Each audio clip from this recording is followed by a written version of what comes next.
Today I wanted to talk about optimism versus pessimism, and I thought what better way to do that than to do some illustrations with some markers. So first, what is optimism? Noun. Optimism. Hopefulness and confidence about the future of optimism. Hopefulness and confidence about the future or the success. Optimism. Hopefulness and confidence about the future or the successful outcome of something. Now let's look at pessimism. Let me use black because black is dark and scary. Pessimism. A tendency to see the worst aspect of things or believe that the worst will happen. So in life, I think a good general formula for success is to be optimistic. That's what you want to be in life. No one likes people that are pessimistic. Pessimistic people generally tend not to have any friends.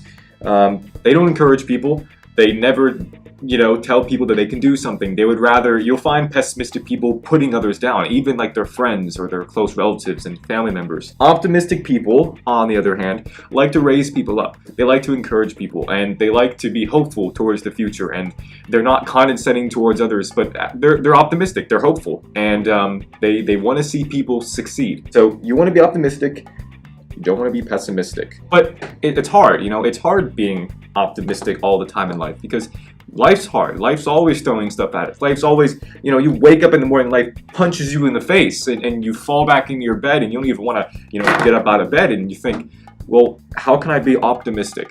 This day's already starting out horribly. How can I be optimistic? Why don't I just be pessimistic like him? I'll tell you why. I think I better still be recording. Yes. This is Bob. Bob went to school for creative writing.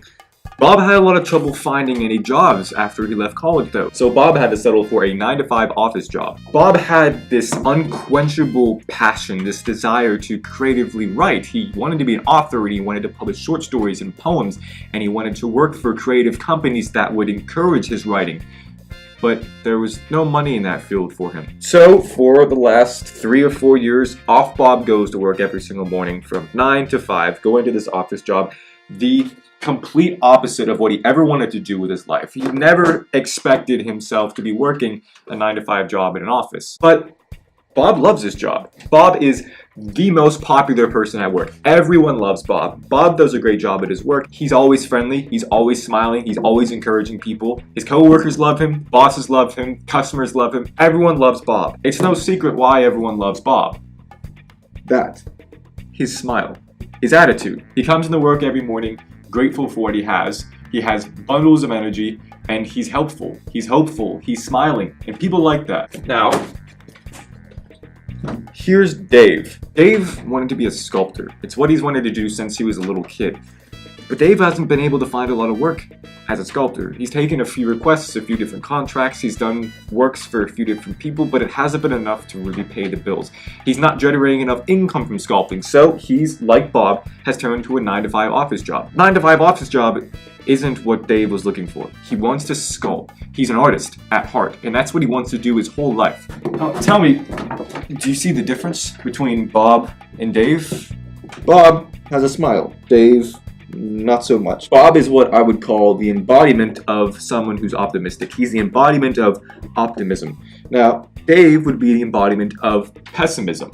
Because a 9-to-5 office job isn't where Dave saw himself in the future, he's miserable. And he comes into the workplace and he makes everyone around him absolutely miserable because misery loves company. So no one wants to be around him. No one hangs out with him on the weekends. And the reason why is because Dave is always in a horrible mood. So what I'm trying to say is that what this boils down to is attitude.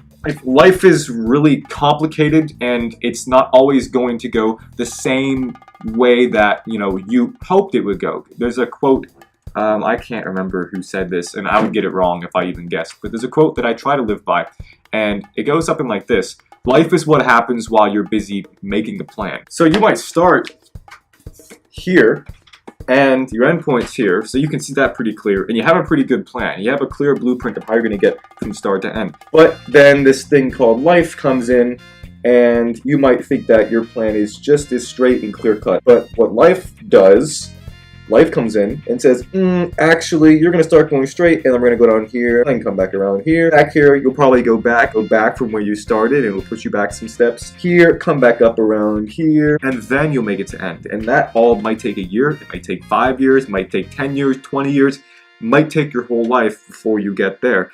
And even other times still, life is going to say, oh, you want to get from start to end, huh? Well, okay, I'll let you go here for a little bit, and then, oh, psych, you're actually going to come all the way down here. So you might start off in one place and end in a completely different place that you never would have even expected in the first place. And that's okay. Part of the way to live a successful and happy life is to be able to adapt to all of life's challenges, because life likes to punch us in the face all the time. What matters is how you get up.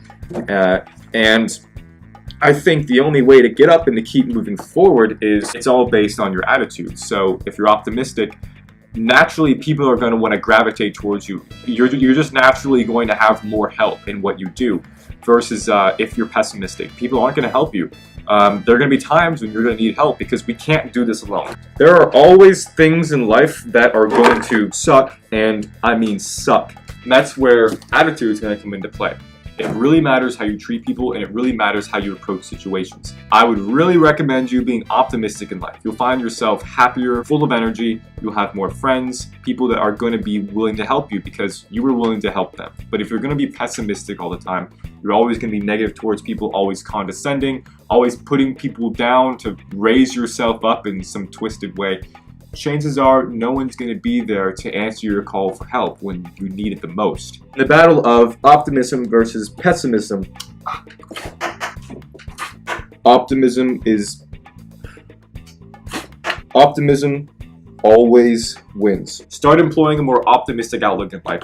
I guarantee you, you're going to see the results. People are going to want to be around you, and they're going to be a lot more willing to help you than if you're always going to be pessimistic your whole life. If you like the video, make sure to like. That's supposed to be a thumb right there. Subscribe, and let me know down in a comment what you guys want me to talk about next. And that's it.